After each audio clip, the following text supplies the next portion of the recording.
Hey everybody, good morning. This is Gil Guillory. This is the Social Disruption Network. It is Friday, March 17th, and as I wake up, I look at a few news items that are happening in our world today, and I keep looking, and one of the things that keeps standing out in my mind is how Rex Tillerson is saying that the military option is on the table when it comes to the militarization or the nuclearization of North Korea. Man, I am so sick of what's happening in our world. I mean, how many fronts are we going to be stretched out on? When you look at the destruction of the Roman Empire, of every military force, of every major country that has ever existed in civilization, you'll notice certain things. One of the things that happened was they refused to defend their borders, and that's one of the things that's happening with the United States right now.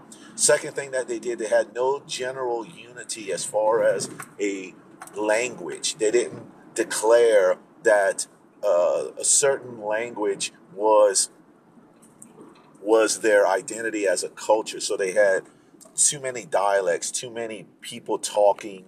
It's just one of the other things that happened is they had expanded their military, stretched their military out so far away from their homeland and on so many different fronts.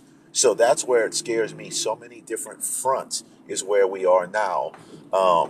That I just don't understand why we need to put that on the table, expressing it to the general public, and putting it in a position where now the leader of North Korea has to defend himself, so to speak. We all know that that a military option is there. That's not the issue. The issue is, do we have to speak it?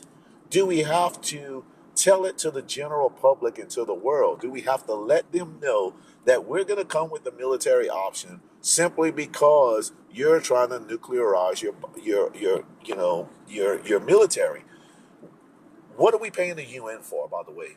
Do we have to be the world's police? That's another part of this that just bothers me to no end. It chaps my ass to the point that I don't know what to do anymore.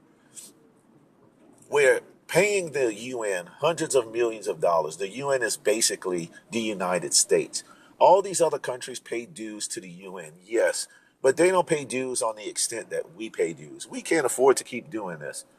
And then when it comes to a military action, a UN sanctioned military action, guess what the majority of the troops come from? They come from the United States of America. Percentage wise, much larger percentage. Numbers wise, an overwhelming advance in numbers. Yet we're paying hundreds of millions, perhaps even billions of dollars to the UN. What is the problem here? Why didn't the UN come out first and just say, hey, we're going to, the military option is on the table if they continue with their nuclear military, increasing their nuclear military capabilities. It bothers me to no end. So I'm sick of this, man. I don't know what else to say about it, but it bothers me like you wouldn't, like it doesn't bother, it just bothers me. Now, according to the military option, he also refuses to rule out that they would nuclearize Asian allies to keep North Korea in check, which means that we would proliferate and put more weapons, more military nuclear weapons in circulation with allies of ours, Asian allies of ours, to strike fear in North Korea to keep them in check. That's another thing that would just show the aggressive nature of the United States, put them on the defensive, but also put them on the alert. It would create an environment, that type of thing would create an environment that makes people edgy, that makes them ready to fight at the moment's notice, because at this point they're going to say, we feel threatened, our homeland feels threatened, and as stupid or crazy as this guy is, the leader of North Korea is, he's going to protect himself and his people. Bottom line.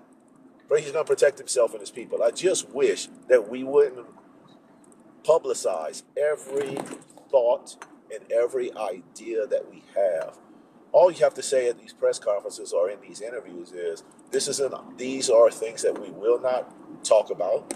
We have no plans to do this, but we just don't have the capacity to talk about it, the desire to talk about it. We don't want to rule out any options, but we do not want to point our fingers at a particular option that we're going to use.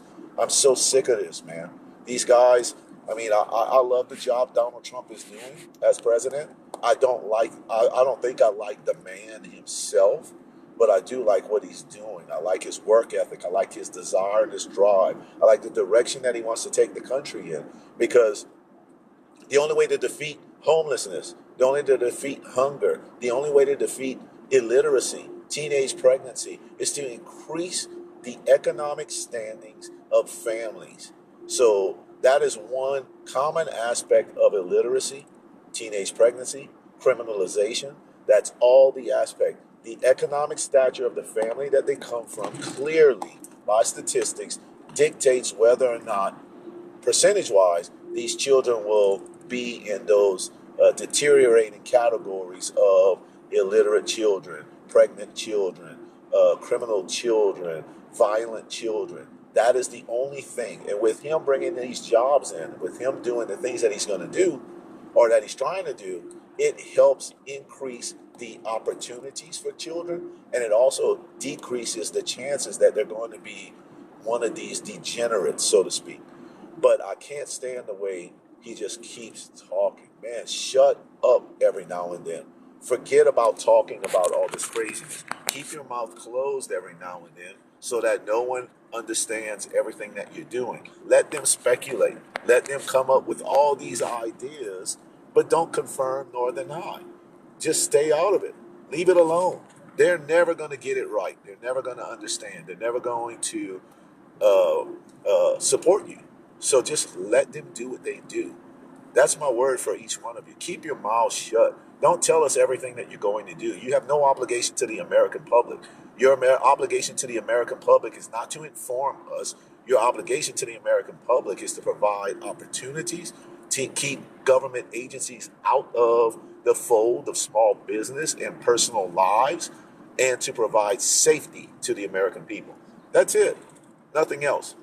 Anyway, that's my thought for today. This is the Social Disruption Network. Normally we would have a panel of guys, but we had a death in the family this last week, and it's really put my family on edge and kilter to where we couldn't hold our forum last night. So I'm cutting these promos and putting them out there so that we'll have something every day.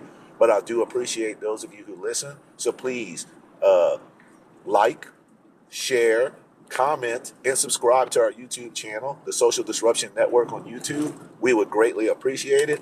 This is Gil Guillory.